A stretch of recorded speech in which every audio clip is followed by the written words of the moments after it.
क्योंकि मुझे पता भी नहीं था एमपीपीएससी होती क्या है। मैम जून 18 में मेरा ग्रेजुएशन कंप्लीट हुआ और मैं अदर ऑप्शंस तलाश रही। मैं कोशिश करती थी जितना अटैम्प्ट कर पा रही हूँ अपने विवेक से और अपने पुराने प्रीवियस नॉलेज से वो अटैम्प्ट करती रहती थी। कई बार ऐसा होता है कि टेस्ट में हमें अप्रोप्रिएट रिजल्ट नहीं मिलते हैं, तो उस टाइम पे क्या होता था, आपका रिएक्शन क्या रहता था? कि मेंस में आपके कॉन्सेप्ट डेवलप हैं, आपको स्टोरी आपके माइंड में सेट है, तो आप फिर ऑब्जेक्टिव लगा लेते हो।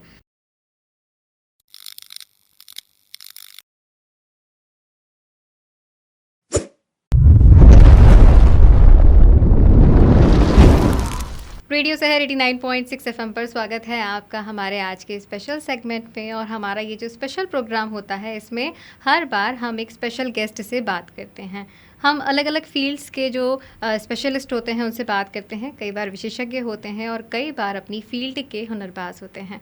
आज हम जिनसे बात करने जा रहे हैं, इन्होंने अपनी मेहनत, इतनी ज़्यादा मेहनत करके अपने मेहनत के बलबूते पे एक मुकाम हासिल किया है। और ज़्यादा भूमिका ना बांधते हुए हम आपसे उनका इंट्रोडक्शन करा देते हैं। आज हम बात करने जा रहे हैं अंकिता पाटकर जी से, जिन्होंने रायसेन का नाम इस समय गौरवान्वित किया है। एमपीपीएससी की 2021 का रिज़ल्ट आया है, जिसमें वो अभी टॉपर रही हैं। और ऑब्वियसली चीज़ है कि जब बच्चा मेहनत करता है, एक लंबे अरसे तक मेहनत करता है, तो उसको ऐसा लगता है कि भगवान मेरा सिलेक्शन हो जाए वही बहुत है। लेकिन उस मुकाम तक पहुंचना और उस पे पहुंचने के बाद वो जो फीलिंग होती है, वो एक बहुत ही अलग फीलिंग होती है। और वो सारी बातें आज हम उनके साथ करने वाले हैं। लेकिन सिर्फ यही नहीं, क्योंकि वो फीलिंग इम्पॉर्टेंट है। और जो बच्चे तैयारी करते हैं, वो हर बच्चा ये सोचता है कि यार मुझे भी वो कभी ना कभी मोमेंट चाहिए अपनी लाइफ में कि मैं उस बात को फील कर सकूं कि यार हाँ, हमारा सिलेक्शन हुआ है, हम टॉप 10 में हैं, टॉप 20 में हैं। लेकिन उससे इम्पॉर्टेंट बात ये है कि उस जगह पे जब आप पहुंचते हो और उस जगह पर पहुंचने के लिए जो मेहनत होती है, वही आपको सफल बनाती है।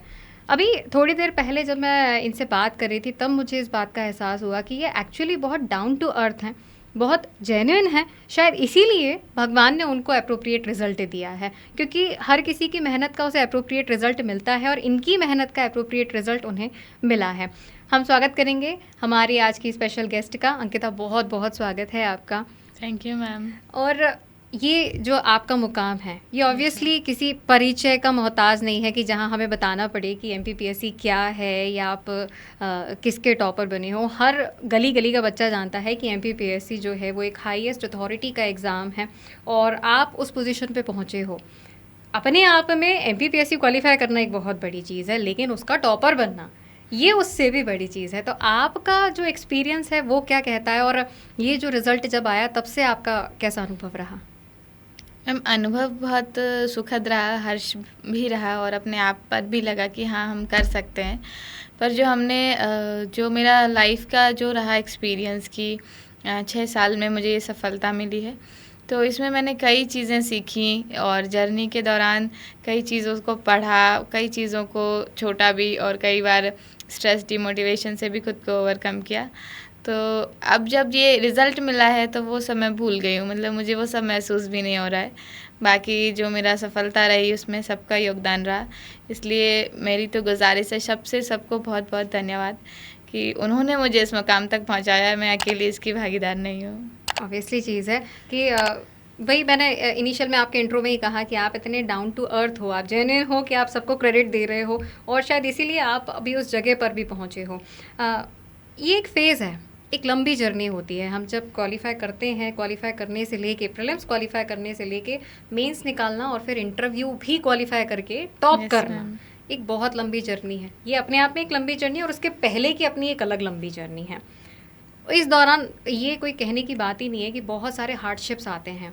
हर बार लगता है कि यार अब नहीं, या किसी टेस्ट में नंबर नहीं आए तो अब नहीं।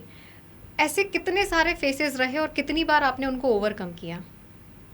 मैम एक्चुअली मेरा ये थर्ड अटैम्प्ट था, तो ऐसा अब नहीं जैसा तो मैंने कभी सोचा नहीं, क्योंकि मेरा 2019 में मैंने प्रथम प्रयास दिया था, तो उसमें मेरा प्रीलिम्स भी क्लियर हुआ था, मेंस भी क्लियर हुआ और मैं इंटरव्यू तक भी पहुंची। पर अभी उसका रिज़ल्ट पेंडिंग है, फाइनल जो ओबीसी की इस वजह से पेंडिंग रहा है अभी। और 2020 का मेरा प्रीलिम्स क्लियर नहीं हुआ, तो उस समय मैंने यह सोचा कि अब मैं कोई अदर ऑप्शंस भी तलाश रख सकती हूँ एमपीपीएससी के अलावा, क्योंकि एक फाइनेंशियल स्टेबिलिटी भी ज़रूरी है आपको स्ट्रेस से ओवरकम करने के लिए। सही बात फिर है। उसी समय मैंने सीटेट की तैयारी की, बीएड भी किया और 20 से 22 में बीएड कंप्लीट किया और फिर मैं प्राइमरी टीचर मैंने ज्वाइन कर लिया था 23 में। और फिर मैं और एग्ज़ाम देती रही, तो फिर मेरा अभी असिस्टेंट डेवलपमेंट एक्सटेंशन ऑफिसर पर भी हुआ। तो इस तरह से मैंने अपने आप को मोटिवेट रखा कि हाँ मैं फाइनेंशियली स्टेबल हूँ, पर अपने माइंड को मैंने स्टेबल करके रखा था कि जो मेरा लक्ष्य है वो मुझे ज़रूर प्राप्त करना है। और टॉप करने का तो मैंने कभी ऐसा प्लानिंग नहीं किया था कि टॉप करना है, वो अनएक्सपेक्टेड ही था। पर हाँ, मेंस के लिए मैंने यह था कि मेरा मेंस बहुत एक्सेल होना चाहिए और मेंस में टॉप करने की तो मेरी हमेशा से तमन्ना थी कि हाँ मेंस में जब भी रिज़ल्ट आता था एमपीपीएससी का, तो मुझे लगता था कि मेंस ज़्यादा मैटर करता है, क्योंकि वो नॉलेज पे बेस्ड है और इंटरव्यू बहुत कम टाइम का जो शेड्यूल है, वहाँ पे कम टाइम की टेस्टिंग होती है। पर मेंस एक पूरा बल्क फेनामेना है और इंटरव्यू एक सरफेस फेनामेना है, जैसा कि हमारा जो साइंस का कंसेप्ट है। तो वही बल्क वाले पे मेरा ज़्यादा फोकस रहा, तो वो मेरा सपना पूरा भी हुआ है। और उस मेंस के तैयारी के लिए मैंने अलग अलग बहुत सारे इंस्टीट्यूट की टेस्ट सीरीज़ की, अलग अलग जगह से एक्सपीरियंस लिया। तो उसका बहुत बहुत मतलब धन्यवाद कि वहाँ से बहुत गाइडेंस मिला और बस टारगेट रहा कि मेंस अच्छा हो जाए, तो अल्टीमेटली रिज़ल्ट अच्छा हो जाता है। अच्छा, ये इस दौरान आपने बीच में ज़िक्र किया है कि आप असिस्टेंट डेवलपमेंट एक्सटेंशन ऑफिसर भी रहे और प्राइमरी टीचर भी रहे। आपने बताया कि आपका 20 में जो आपने एग्ज़ाम दिया था वो वाला क्लियर नहीं हुआ, उसके बाद आपने डिसाइड किया कि यार मुझे थोड़ा सा अदर ऑप्शंस पे जाना चाहिए। ये भी एक मतलब संजोग है कि आपने उस टाइम पे सोचा कि यार मुझे बीएड वगैरह कर लेना चाहिए और उसके बाद आपका इन एग्ज़ाम्स में भी क्वालिफाई हो गया, या आप ये कहोगे कि नहीं यार वहाँ पे भी मैंने उतनी ही मेहनत की थी? यस मैम, मैंने जब बीएड किया तो बीएड के दौरान जो कोर्स था पेडागॉजी का और शिक्षा शास्त्र का, तो वो मैंने अच्छे से पढ़ा। 2 से 3 महीने उसमें टाइम दिया था पढ़ने के लिए और जो उनके कोर्सेज़ थे वहाँ पर भी अच्छे से पढ़ा। तो हुआ ये कि मैम यदि मेरा प्रीलिम्स नहीं निकला है तो उस समय मैंने मेंस की तैयारी काफ़ी पहले से कर ली थी, तो मेरे पास टाइम था। तो जब मेरे पास प्रीलिम्स नहीं निकला, आगे मेरा मेंस नहीं है, तो उस टाइम को मैंने उस डायरेक्शन में यूटिलाइज़ कर लिया था और उस समय मैंने उन जॉब्स को निकाल लिया। फिर मैं जॉब्स लग गई, वहाँ स्टेबल हो गई, तो फिर वापस अपने एमपीपीएससी पे मूव ऑन कर गई थी मैं। इसे तो हम एक बेहतर प्लानिंग कहेंगे, जहाँ हाँ, आपने एक अच्छी तरीके प्रॉपर से प्लानिंग रही है। प्लानिंग करके फिर उसको एग्जीक्यूट किया और सही समय पे सही प्लानिंग करके किया, तो वो सही डायरेक्शन में एग्जीक्यूट भी हो गई है। अच्छा, आपसे बात करने के दौरान एक चीज़ मैंने नोटिस की है कि अगर कोई भी ऐसी बात होती है जो साइंस रिलेटेड होती है, तो आप साइंस की टर्मिनोलॉजीज़ जो होती हैं उनका बहुत ज़्यादा यूज़ करते हो। ऐसा नहीं हुआ आपके साथ कि आपके घर वाले बोले कि यार ये पढ़ लिख के आ गई, हर बात पे बस साइंस ही साइंस कर रही है, मतलब नॉर्मल इंसानों जैसे बात करो, ऐसा कोई वाक्य हुआ क्या आपके साथ? मैम होता है कई बार, क्योंकि कई बार मैं बुकिश ज़्यादा रही हूँ, क्योंकि पढ़ाई से मुझे बचपन से प्यार है और एनवायरनमेंट मेरा जो है मतलब ज़्यादा स्टडी के लिए मैं हमेशा डेडिकेटेड रही हूँ। तो कई बार फील्ड एक्सपीरियंस मुझे नहीं होता है या कई बार गांव की चीज़ें कुछ पता भी नहीं होती हैं और मम्मी पापा और सब लोग गांव से बिलोंग करते हैं, तो वहाँ मुझे मम्मी पापा का ज्ञान, भाई बहन का ज्ञान बहुत काम आया है, क्योंकि वो कहते हैं कि पढ़ लिख लेगी तो कोई फ़ायदा नहीं होगा, फील्ड एक्सपीरियंस भी जानना है। तो वो वहाँ से मैं सीख रही हूँ और इसलिए ही मैंने अपने आप को सिर्फ बुक्स तक लिमिटेड नहीं रखा। मैंने जॉब भी इसलिए ही ज्वाइन किया। 2 साल अभी भी मैंने प्राइमरी टीचर रही, तो वहाँ भी गाँव में रही। 1 साल वहाँ मैंने पढ़ाया बच्चों को, तो गांव का पूरा कल्चर सीख लिया। फिर अभी भी एडीओ में रूरल डेवलपमेंट में ही हूँ मैं, ये विभाग जो है वो। तो अब तो फिर एक्सपीरियंस इसीलिए भी हो गया था ये सोच के कि कल को यदि मैं एमपीपीएससी में सिलेक्टेड होती हूँ तो एक्सपीरियंस के साथ जब अपनी जॉब करूँगी तो और अच्छे से अपना काम कर पाऊँगी, ना कि एक नौसिखिए की तरह। तो ये मेरा प्लानिंग रहा था। बिल्कुल सही बात है। आपने जैसा कि आपसे बात करते हुए हमें ये पता चला और आपने बताया भी अपने डिस्क्रिप्शन में कि आप असिस्टेंट डेवलपमेंट एक्सटेंशन ऑफिसर रहे हैं और प्राइमरी टीचर रहे हैं। दोनों में आपके जो प्रोफाइल वर्क थे वो अलग अलग थे या सिमिलर ही थे? ये तो मेरा एक सवाल हो गया। और दूसरा ये कि इसके साथ आपने फिर तैयारी का समय कैसे निकाला? Yes ma'am. जब मैं प्राइमरी टीचर थी तो वहाँ एक लिमिटेड स्कूल था, वहाँ पे लिमिटेड बच्चे थे, उनको ही पढ़ाना था और उनके लिए एजुकेशन के लिए जो भी रिलेटेड हम एफर्ट्स कर सकते हैं, तो वो एजुकेशन से संबंधित जो एक सेवा थी, शासकीय सेवा। पर जब हम रूरल डेवलपमेंट में आए तो एक वो वाइड अप्रोच है, क्योंकि आप एक ऑफिसर हो और आपके अंडर में 13 से 14 ग्राम पंचायत हैं, उसके अंदर 33 से 34 गांव आपके अंदर है। वहाँ के सरपंच और सचिव के साथ जो भी ग्रामीण विकास की योजनाएं चल रही हैं उसको कोऑर्डिनेट आपको करना है, मॉनिटर करना है, और आपके जो हेड है, मेरे जो हेड हैं जनपद सीईओ मैम और जिला पंचायत सीईओ मैम, उनको रिपोर्ट करना है। तो वो एक बड़ी जिम्मेदारी है और अभी मैं उसी पे काम कर रही हूँ। ओके, तो आपने उस जिम्मेदारी को भी बखूबी निभाया और उसके बाद फिर ये समय कैसे निकाला आपने तैयारी के लिए? Yes ma'am, office time generally 10 to 5 होता है, तो सुबह मेरा 6 to 10 रहता है कि हाँ तब 4 घंटे पढ़ लूँ। उसमें मेरा फैमिली ने भी बहुत सपोर्ट किया है, क्योंकि लंच वगैरह भी वो मुझे प्रिपेयर करके दे देते थे, तो मेरे को बहुत ज़्यादा किचन में या फिर अपने डेली वर्क के लिए टाइम नहीं निकालना पड़ता था। फैमिली ने बहुत सपोर्ट किया है। और शाम को यदि मैं ऑफिस से लौट रही हूँ तो उसमें शाम को 6 से 10 या 6 से 12 बैठने का फिर से कोशिश करती थी, यदि 5 तक, मतलब 5 से 6 में टी टाइम कवर करके फिर बैठ जाती थी। तो इस तरह से मैम मैंने कवर किया। तो हर चीज़ आपने बखूबी अच्छी तरीके से निभाई, फैमिली को भी टाइम देना है, ऑफिस को भी टाइम देना है, हाँ। और उसके बाद पढ़ाई को भी टाइम देना है। Yes, ma'am. ये तो आपका अभी करंट जो प्रोफाइल है उससे रिलेटेड सारी बातें हुई हैं, लेकिन अब आ जाते हैं हम उस फेज़ में, क्योंकि अभी तक का जो हमारा जो बातचीत रही है, जो इंटरव्यू रहा है, वो तो सब सुनना ही चाहते हैं, लेकिन उससे ज़्यादा इम्पॉर्टेंट अब जो हमारी आगे की बातचीत है वो सुनने के लिए बच्चे ज़्यादा उत्साहित होते हैं, क्योंकि वो ये जानना चाहते हैं। आप भी जब अपने प्रिपरेशन फेज में रहे होगे, आपने भी कई सारे टॉपर्स को सुना होगा। Yes, और ma'am. बात वही होती है कि हम उनको सिर्फ इसलिए सुनते हैं कि हम ये जानना चाहते हैं कि हम में क्या कमी है जिसे हम Yes, सुधार सकें। तो हम अगर स्टार्टिंग से कवर करते हैं, आपकी जो जॉब स्टार्ट हुई उसके पहले आपने प्रिपरेशन स्टार्ट की। प्रिपरेशन आपने कब से स्टार्ट की और किस फेज से स्टार्ट की? क्या वो सेल्फ स्टडी थी या वो कोचिंग से थी? मैम जून 18 में मेरा ग्रेजुएशन कंप्लीट हुआ और मैं अदर ऑप्शंस तलाश रही थी। तो पहले मैंने वन डे एग्ज़ाम का भी सोचा था और ट्राई भी किया, पर वहाँ मुझे मज़ा नहीं आया था। और फिर मुझे फॉर्चुनेटली जो अब इसी के लिए जो फ्री गाइडेंस प्रोग्राम दिया जा रहा था MPPSC का, उसका पता चला, मेरी एक फ्रेंड ने बताया था, और वहाँ पर जाके मैंने एनरोल किया अपने आप को। और फर्स्ट जो वीक था उन्होंने जो इंट्रोडक्शन और सिलेबस और थोड़ा बहुत MPG के पढ़ाया था, तो मैं बस ट्राई कर रही थी, मतलब ट्राई मार के देख रही थी कि ये क्या है, क्योंकि मुझे पता भी नहीं था MPPSC होती क्या है। पर जब मैं वहाँ पर बैठी तो उस समय जो गुरुजनों ने मुझे पढ़ाया वो काफ़ी अच्छा पढ़ाया, और जब स्कोप बताया उसका कि उसमें होगा क्या और क्या उसका सिलेबस होगा, कैसे तैयारी करनी है, तो जो मेरे सब्जेक्ट हैं, फील्ड ऑफ इंटरेस्ट हैं, वो मुझे वहाँ अच्छे लगे और फिर मैंने उसकी तैयारी शुरू कर दी और फिर वहाँ से मुझे गाइडेंस मिलता रहा। पर मैम वो जो प्रोग्राम था वो 6 to 8 मंथ का ही था, और उसके बाद कोविड का पीरियड भी शुरू हो गया था, तो वहाँ से जो गाइडेंस लिया उसको मैंने अपने पास रखा, और फिर कोविड में लॉकडाउन के समय तो घर पर रह के ही पढ़ा था। ओके, तो वो एक टाइम था जहाँ से आपको हल्का सा गाइडेंस मिल गया। हाँ, एक डायरेक्शन मिल गई है, हम वो ये कह इनिशियल सकते हैं। फ्यूल की हाँ। तरह उसने काम किया है, और फिर उसके बाद मैंने अपनी गाड़ी ड्राइव की खुद। हाँ, फिर आपने खुद उसको हाँ। अपने गियर दे दे के और आगे आपने उसको हाँ। बढ़ाया। कोविड के ड्यूरेशन में मेन आपको हाइक मिल गया, जहाँ पे आप अच्छी तैयारी कर हाँ। पाए। कोविड के बाद कब ऐसा लगा कि यार मुझे दोबारा से कोचिंग की तरफ रुख करना चाहिए, या सेल्फ स्टडी ही सफिशिएंट थी आपके लिए? नहीं, आफ्टर दैट मेरा सेल्फ स्टडी ही है। हाँ, टेस्ट सीरीज़ में हम, क्योंकि मेंस में आंसर राइटिंग बहुत ज़रूरी होती है, तो टेस्ट सीरीज़ में हमेशा इंस्टीट्यूट से लेती रहती थी। तो 6 साल मैंने तैयारी की है, तो बहुत कम संडे रहे होंगे जहाँ मैंने टेस्ट नहीं लिखा हो। टेस्ट मेरा हर संडे रहता था, मेरा रिवीजन हो पाए या ना हो पाए, जैसे कोई सब्जेक्ट है, जैसे ज्योग्राफी का ही टेस्ट है, नहीं भी हो पाया रिवीजन, तो मेरा अप्रोच ये रहता था कि यदि फाइनल में भी मैं टाइम नहीं मिला, इंटरव्यू नहीं पढ़ पाई, यदि कोई सब्जेक्ट छूट भी गया, तो मुझे तो वहाँ 100% अटैम्प्ट करके आना है। तो उसी को मैं आज का एग्ज़ाम समझ लूँ, और मैं कोशिश करती थी जितना अटैम्प्ट कर पा रही हूँ अपने विवेक से और अपने पुराने प्रीवियस नॉलेज से, वो अटैम्प्ट करती रहती थी। और फिर यदि वो नहीं बनता था तो उसको अपने नोट से रिवाइज़ कर लो, तो उससे मेरे क्वेश्चन कवर होते रहते थे और कंटेंट भी कवर हो जाता था।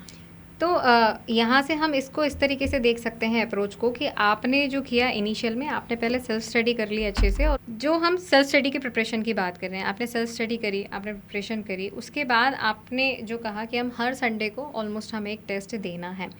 कई बार ऐसा होता है कि टेस्ट में हमें अप्रोप्रिएट रिजल्ट नहीं मिलते हैं, तो उस टाइम पे क्या होता था, आपका रिएक्शन क्या रहता था? मैम टेस्ट के समय यदि मुझे रिज़ल्ट नहीं मिलता है तो फिर जो टॉपिक मेरा छूट रहा है उससे मेरे वीकनेसेस एनालिसिस हो जाते थे कि कौन सा सब्जेक्ट वीक जा रहा है। फिर यूट्यूब की मदद से, मैं यूट्यूब पे कई चैनल्स हैं जो पढ़ाई अच्छे से पढ़ा रहे हैं, वहाँ से अपने आप को वहाँ से कवर कर लेती थी कि हाँ ये सब्जेक्ट मुझे यहाँ से नहीं बन रहा है, तो यहाँ से सीख लेती थी। और अपना कंटेंट हमेशा मैं डेवलप करती रहती थी, अपने कंटेंट को स्ट्रॉन्ग करती रहती थी, उसी में कंटेंट को डेवलप करते करते ही करंट की चीज़ें उसमें ऐड करती रहती थी। तो वहाँ से अपने कंटेंट को स्ट्रॉन्ग किया और फिर कोशिश की कि अपने मेंस में जब अगला टेस्ट दूंगी तो वहाँ पे इनपुट करके आऊँ। अच्छा, आपकी स्ट्रैटेजी क्या रही है? मतलब आपने नोट्स बनाना ज़्यादा प्रेफर किया है या आप बुक्स पे ही ज़्यादा रिलाई करते थे? मैम इनिशियली मैंने बुक्स पढ़ी हैं, पर मेरा जो है कि बुक्स काफ़ी लेंदी होती हैं, तो मैं कोशिश करती थी बुक्स का शॉर्ट नोट्स बना लूँ अपने पास। और शॉर्ट नोट्स में इतना शॉर्ट्स बनाती थी कई बार कि मुझे समझ नहीं आते थे, पर हाँ शॉर्ट नोट्स बहुत फ़ायदेमंद करते हैं। तो उससे क्या होता था, जब मेरे पास टाइम है तो मैं बुक को रिवाइज़ कर लेती थी मेन चीज़ें, और फिर जब उसको ही बुक फिर से रिवाइज़ करने टाइम नहीं मिलता है तो फिर मैं शॉर्ट नोट रिवाइज़ कर लेती थी। तो शॉर्ट नोट्स मुझे एक टॉपिक को यदि अपन प्रॉपर रिवीजन कर रहे हैं तो पहले एक बार बुक और फिर 2 से 3 बार शॉर्ट नोट्स, तो फिर बहुत अच्छे से और बहुत जल्दी रिवीजन हो जाता था। तो क्या आप प्रीलिम्स और मेंस के दोनों के अलग अलग नोट्स रखते थे या सेम पे ही चल रहा है? मैम प्रीलिम विथ मेंस ही था मेरा प्रॉपर। तो पहले मैं जो मेंस कर रही थी उसमें ही मैं प्रीलिम्स के फैक्ट को अच्छे से लिखती रहती थी, या प्रीलिम्स तैयार कर रही हूँ कभी जब प्रीलिम्स ओरिएंटेड तैयारी कर रहे हैं तो तब भी मेंस के फैक्ट को लिख लेती थी कि हाँ ये A4 साइज पेपर में लिख लेती थी यूनिट वाइज कि हाँ ये कभी मेंस में क्वेश्चन आया तो फिर इस फैक्ट को, या जो करंट का नया इशू आया है या करंट की कुछ न्यूज़ आई है या कुछ इंडेक्स आया, अपन मेंस में भी डाल देंगे। तो वहाँ पर ही लिख लेती थी, वहीं कोशिश करती थी कि हाँ इसको एक जगह करूँ। और प्रीलिम्स और मेंस में की जो नोट्स हैं, कॉपीज़ हैं, वो तो एक ही थी, बस पढ़ने का तरीका बदल जाता है क्योंकि प्रीलिम्स में आप 4 में से एक ऑप्शन चुनना है तो वो इतना मैटर नहीं करता है, वो हो जाता है। पर मेंस में यह रहता है कि होलिस्टिक पढ़ना है कि हाँ यदि इतना क्वेश्चन बना के पूछेगा, अपने मन में क्वेश्चन भी लेके चलना पड़ता है कि इससे ऐसा क्वेश्चन बन सकता है तो हम कैसा आंसर करेंगे। तो पढ़ने का तरीका बदल जाता है। बाकी सिलेबस अभी थोड़ा थोड़ा, कई ऐसे टॉपिक्स हैं जो प्रीलिम्स में है मेंस में नहीं है, कई मेंस में है प्रीलिम्स में नहीं है, तो वो अलग पेपर वाइज मैं मतलब मेरा था कि फाइल्स मैंने लेके रखी हैं, A4 साइज और फाइल्स के फोल्डर लेके रखे हैं, तो वो मेरा पेपर वाइज अलग अलग रखा हुआ है। ओके तो पेपर वाइज मतलब आपने फोल्डर वाइज अलग अलग। हाँ और बाकी प्रीलिम्स और मेंस का तो आप एक ही साथ जो कॉमन सब्जेक्ट थे वो कॉमन कॉपी में है, और जो डिफरेंट थे जैसे एथिक्स प्रीलिम्स में नहीं है, हिंदी प्रीलिम्स में नहीं है, तो वो अलग था। ठीक है। अब अगर हम लोग स्टेप बाय स्टेप चलें तो हम लोग इनिशियल से स्टार्ट करते हैं, क्योंकि ये वो फेजेस हैं जहाँ बच्चे बहुत ज़्यादा क्यूरियस होते हैं, बहुत सारे उनके मन में सवाल होते हैं। अभी मुझे ऐसा लगता है सारे जो बच्चे रहेंगे उन सबका रिप्रेजेंटेटिव मैं कर रही हूँ, और उनकी तरफ से ही सारे सवाल लगभग मैं कोशिश करूँगी कि मैं आपसे कवर कर पाऊँ। तो इनिशियल से अगर हम स्टार्ट करें, आपने मेंस को ही लेके तैयारी करी है ना, और मेंस को लेके आपने नोट्स वगैरह बनाए। फिर जब प्रीलिम्स आता था तब उस समय आपकी स्ट्रैटेजी क्या हो जाती थी? क्योंकि अभी भी प्रीलिम्स आने वाला है 20 दिन बाद, तो आपकी स्ट्रैटेजी क्या थी जिससे बच्चे क्या होगा अपना माइंडसेट वैसा तैयार करेंगे? मैम प्रीलिम्स के समय ना मेरा एक मेजर फोकस रहता था कि प्रीवियस ईयर क्वेश्चन क्या आए हैं, क्या पैटर्न पर पूछे गए हैं, और उन टॉपिक्स को सबसे पहले रिवाइज करना है और सबसे ज़्यादा रिवाइज करना है। जैसे फॉर एग्जांपल MP में पॉलिटी में गवर्नर और CM और इन सब के बारे में बहुत ज़्यादा क्वेश्चन पूछे जाते हैं, तो ये प्रोफाइल तो हमें याद ही होनी चाहिए। MP की ज्योग्राफी में रिवर प्रोजेक्ट्स पर, उनके वाटरफॉल्स पे क्वेश्चन पूछे ही जाते हैं, तो वो चीज़ें बिल्कुल मिस नहीं होनी चाहिए कि हाँ कोई सा भी हो, नया भी कहीं से मिल रहा है तो उसको आप ऐड कर लो। और एनर्जी से क्वेश्चन आता है, इंडस्ट्रीज से क्वेश्चन आता है, MP GK का कल्चर से आता है, तो वो चीज़ें मैं ज़्यादा से ज़्यादा ट्राइब को मैंने देखा है कि अभी तो ट्राइब का अलग से सेक्शन जोड़ दिया है, पर ट्राइब पर जनरली 3 से 4 क्वेश्चन हमेशा आते थे। सही बात तो है। ट्राइब का सेक्शन हमेशा कवर करना है, सेंसस का भी नहीं छोड़ना है, इंडिया का, एमपी का।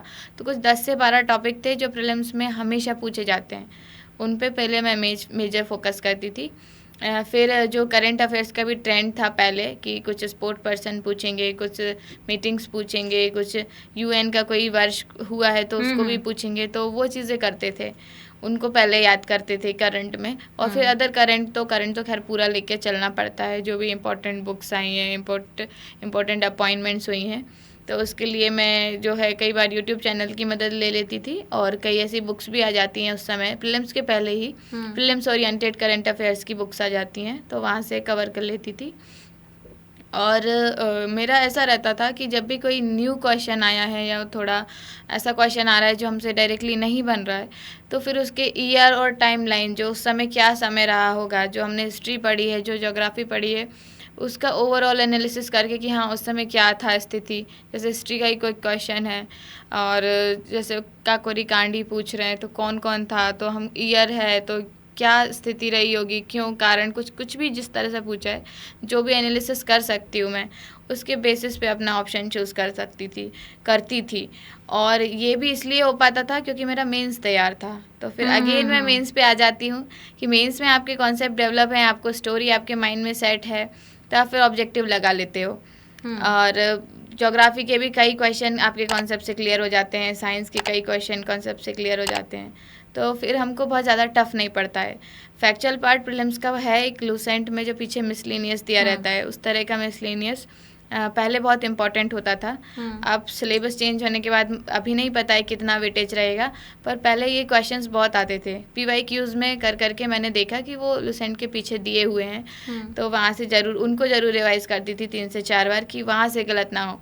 जैसे कई इंटरनेशनल ऑर्गेनाइजेशन है, उनके हेडक्वार्टर पूछेंगे, कई पुरानी बुक्स हैं, बहुत बड़े बड़े फेमस जो हिस्टोरियन रहे हैं या फिर राइटर रहे हैं, तो वो बुक्स यदि वो पूछ सकते हैं। वो गेम्स का पूछ सकते हैं, ओलंपिक्स का ज़रूर पूछते हैं, और उसका हिस्ट्री भी पूछ सकते हैं, और उसका जो करंट में चल रहा है। तो ये एक सिलेक्टेड पैरामीटर्स थे पहले प्रीलिम्स के। अभी न्यू सिलेबस है, उसका ट्रेंड क्या रहेगा एग्ज़ाम का, वो तो अभी देखा जाएगा 23 जून को। पर जो मेरा एक सजेशन यही है कि जो अभी कुछ नए टॉपिक्स ऐड हुए हैं उनको अच्छे से कर लें, और 80% सिलेबस चेंज नहीं हुआ है, इसलिए आपके जो कॉन्सेप्ट हैं कॉन्सेप्ट बिल्ड करें और उसी को रिवाइज करें, तो फिर आप डेफिनेटली 4 में से एक ऑप्शन लगा ले जाते हो। अच्छा, करंट का आपने जिक्र किया, करंट का जैसे इंटरनेशनल ऑर्गेनाइजेशन हो गए, ये तो कॉमन है, आप कहीं से भी निकाल के पढ़ लोगे, लेकिन करंट में जो चल रहा है आप उसके लिए क्या कुछ न्यूज़पेपर रेफरेंस लेते थे, या एंड टाइम की जो मैगजीन्स आती है प्रीलिम से पहले आप उन्हीं को रेफर करते थे? मैं मेजर न्यूज़पेपर तो मैं डेली ही पढ़ती हूँ, मतलब मेरा रहता है कि थोड़ा बहुत यदि जितना भी देख पा रही हूँ, पूरा डिटेल में नहीं, पर हेडलाइंस ही कवर कर लें इतना। और फिर उसके बाद जब प्रीलिम्स ओरिएंटेड बुक्स आ जाती हैं तो उनसे यदि हम पढ़ते हैं तो फिर रिवीजन हो जाता है हमारा कि हाँ कभी हमने न्यूज़पेपर में कुछ पढ़ा था इसके बारे में, क्योंकि कोने में वहाँ पे न्यूज़पेपर में भी पढ़ने का तरीका है कि प्रीलिम्स में कब कहाँ का सेक्शन पढ़ना है, मेंस में कब कौन सा पढ़ना है, और इंटरव्यू में अलग। प्रीलिम्स के समय जो लेफ्ट मोस्ट साइड में जो छोटी छोटी न्यूज़ दी रहती रहे, ये यहाँ पे ये नियुक्त हुए और ये अपॉइंट हुए, या इनको ये अवार्ड मिला, वो वाली न्यूज़ काम की होती है प्रीलिम्स के समय। और मेंस में एडिटोरियल बहुत काम करता है, कई बार कई ऐसी करंट डेटा जो है, इंडेक्स है, जो एडिटोरियल में एक्सप्लेन करते हैं, वो वहाँ से मिल जाते हैं, वहाँ से हम ऐड ऑन कर सकते हैं, और वही एडिटोरियल हमारी समझ बैठाने के लिए इंटरव्यू में भी बहुत काम आता है। तो आप उनके नोट्स बनाते थे क्या? हाँ, A4 साइज़ का पेज लेती थी मैं एक, और यदि मुझे समय मिलता था तो उसमें लिख लेती थी, और मेंस की मैं नोट्स अपने साथ रखती थी तो उनको अपडेट करती रहती थी। तो मतलब जब जहाँ जिस टॉपिक से रिलेटेड है आपने उसको उस टॉपिक में ऐड कर दिया है। बहुत सिस्टमेटिक नहीं रहते थे मेरे, जहाँ जो पेज मिलता था कभी कभी वहाँ भी लिख लेती थी, पर संभाल के रखती थी। और कई बार ऐसा भी होता था कि सिस्टमेटिक नहीं है किसी चीज़ को, मैंने 2-2 3-3 बार लिख लिया और लिख के भी भूल गई हूँ, फिर चौथी बार लिख लिया। तो चलता रहता था वो तो अब सिलेक्शन हो गया है तो पर हाँ, यह है कि मैं मतलब बाकी सबको यही बोलना चाहूँगी कि सिस्टम में बनाएंगे तो फिर बहुत आसान हो जाता है पढ़ना। अच्छा, बुक्स एक सबसे इम्पॉर्टेंट सवाल होता है बच्चों का कि कौन सा सब्जेक्ट किस बुक से पढ़ना चाहिए। तो हम अगर बारी बारी से शुरू करें, क्योंकि आपने मेंस से ही तैयारी शुरू की है, मेंस को आपने प्रेफरेंस ज़्यादा दी है और होलिस्टिकली आपने उसी को ज़्यादा कवर किया मेंस के सिलेबस को। तो बुक्स जो आपकी रही हैं वो मुझे लगता है इंपॉर्टेंट बुक्स ही रही होंगी एज़ कम्पेयर टू प्रीलिम्स के या किसी कोचिंग के नोट से। तो बुक्स की हम बात करें, स्टार्टिंग से करते हैं। जैसे अगर हम एंशियंट और मिडिवल हिस्ट्री की बात करें तो उसके लिए आपने क्या रेफ़र किया है? मैम एंशियंट के लिए रामशरण शर्मा सर की एक बुक थी, तो वहाँ से कवर किया है। और मिडेवल के लिए भी एक बुक थी, तो उन बुक को भी मैंने इनिशियली जो उसका बैकग्राउंड है हिस्ट्री का वो कवर करने के लिए ही पढ़ा था। और फिर मुझे दृष्टि के नोट्स मिल गए थे, और एक सर थे हमारे जो पीजीए में जिन्होंने पढ़ाया था, उनके नोट्स थे, तो वहाँ से कवर किया था। पर मेरा सजेशन और मतलब पॉलिटी के लिए लक्ष्मीकांत वगैरह को प्रेफर किया था। मॉडर्न हिस्ट्री, मॉडर्न के लिए स्पेक्ट्रम ली थी मैंने, ठीक है। और ज्योग्राफी के लिए महेश वनवाल की बुक ली थी, और एथिक्स के लिए एक लेक्सिकॉन आती है वहाँ से कवर किया था। और कई ऐसे नोट्स थे। हिंदी चंचल जैन जी की बुक है, सिलेक्टेड हैं वो, और लुसेंट की हिंदी है, वो अच्छी। सॉरी मैंने आपको इंटरप्ट किया, आप एथिक्स का कुछ बता रहे थे, कई ऐसे नोट्स हैं। हाँ, जहाँ पर पूरे पैरामीटर्स दिए हुए हैं, किस तरीके से उसकी डिमांड होती है, तो वहाँ से कवर कर लिए थे।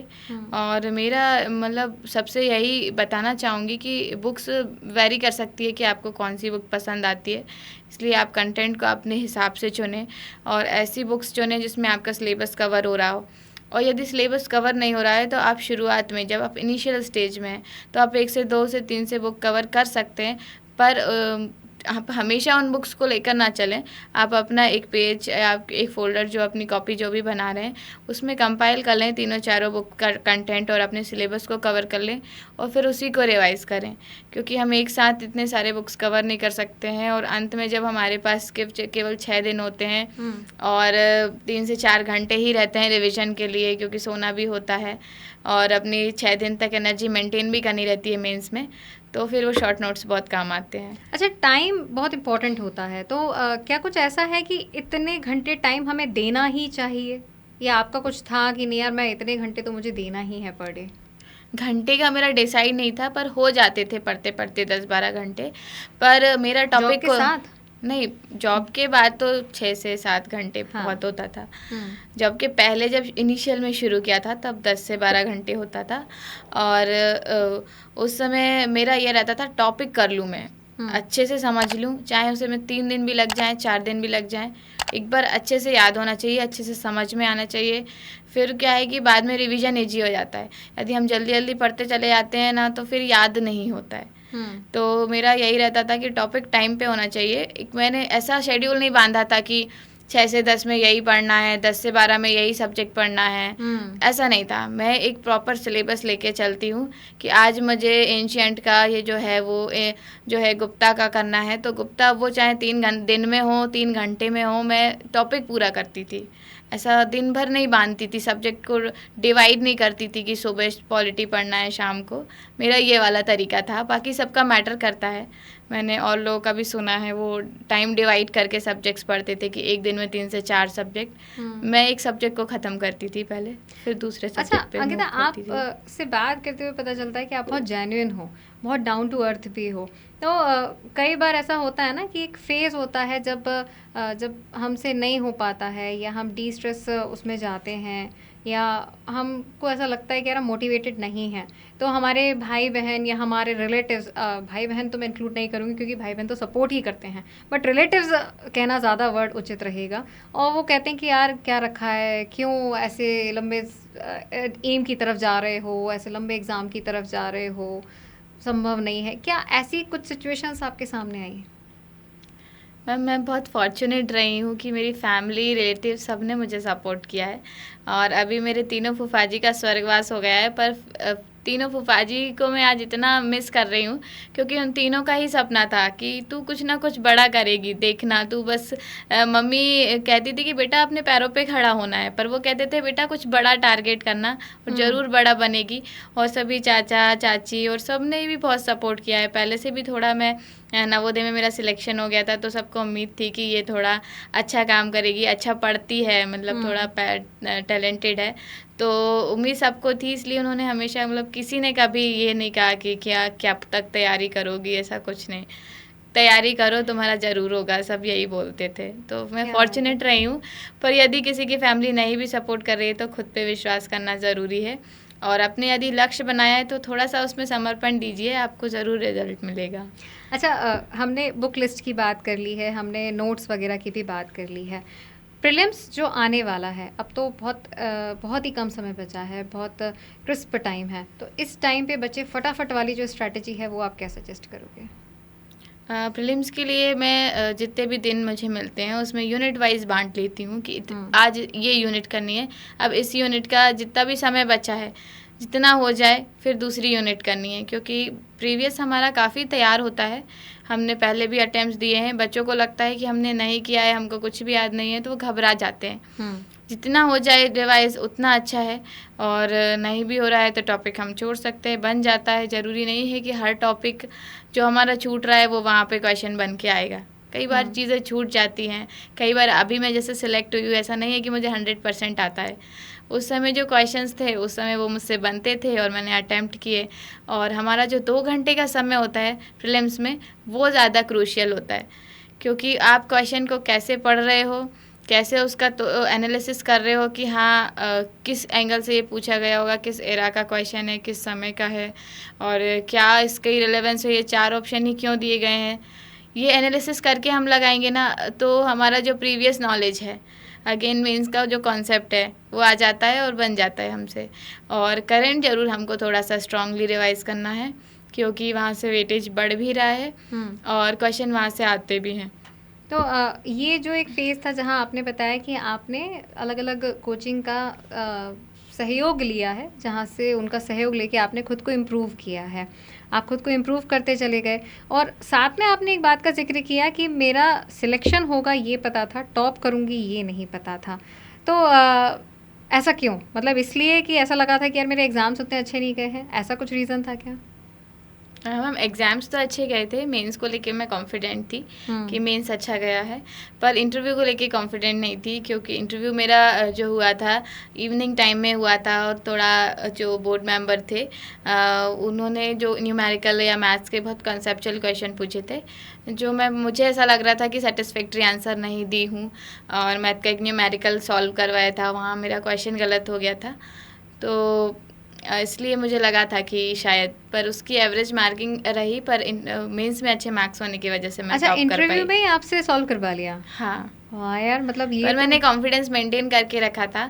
आंसर मेरा गलत था, पर मेरे मुंह पे वही स्माइल थी और वही जो मेरी वॉइस जो है अच्छी कॉन्फिडेंट रहती है, तो वो मैंने मेंटेन करके रखा था एंड तक। और एंड ऑफ द डे हुआ था तो शायद उन्हें लगा हो कि इसकी एनर्जी अभी तक है, उस वजह से मार्किंग अच्छी रही। पर वो जब तक रिजल्ट नहीं आता है तब तक हमको सेटिस्फेक्शन नहीं लगता है, तो इसलिए एक्सपेक्ट नहीं कर रही थी, पर मेंस ने मुझे करवा दिया।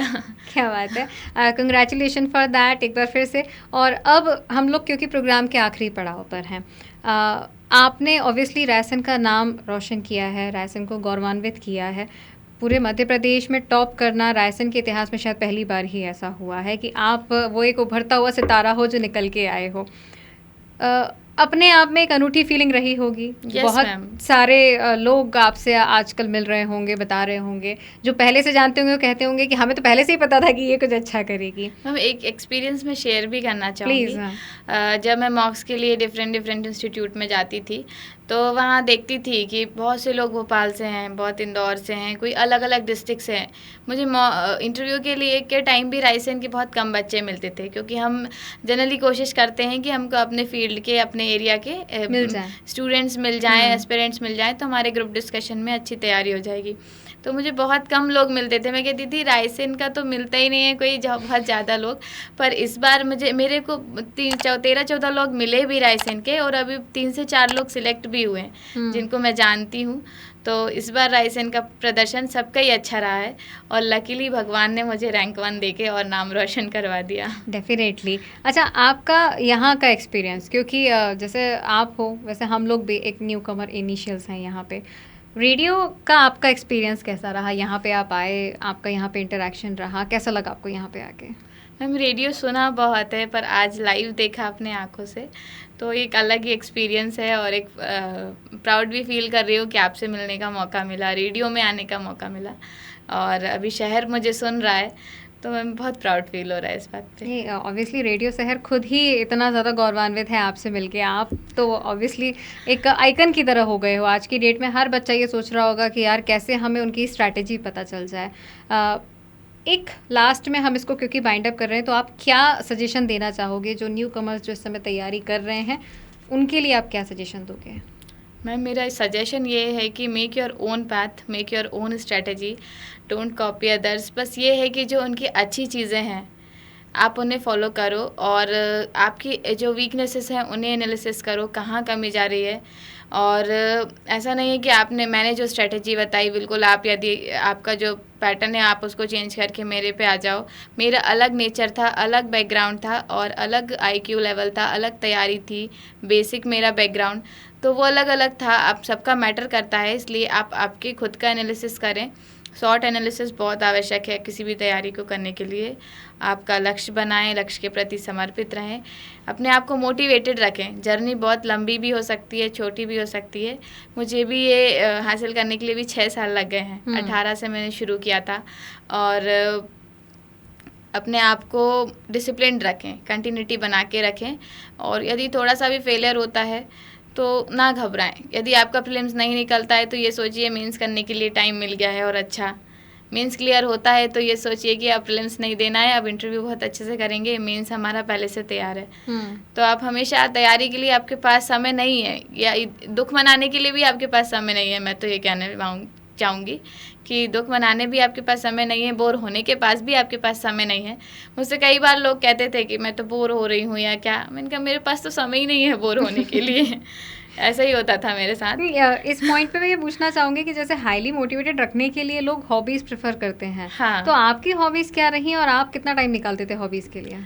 हॉबीज़ तो मेरी मैम पेंटिंग रही है, और टाइम मुझे कम मिलता है, पर मेरे जो कलर्स हैं, मेरा जो पेंटिंग का बॉक्स है, वो मैं यदि कहीं 1 महीने या कहीं भी थोड़ी जगह दिन के लिए भी कहीं शिफ्ट हो रही हूँ ना, तो उसको लेके ज़रूर चलती हूँ, मेरी ड्राइंग बुक और मेरे पेंटिंग कलर्स। जब भी मेरा मन होता है मैं बनाती रहती हूँ। और मांडना कला तो मैं मतलब मांडना मंडला आर्ट मुझे बहुत अच्छी लगती है, तो वो तो मैं बनाती रहती हूँ।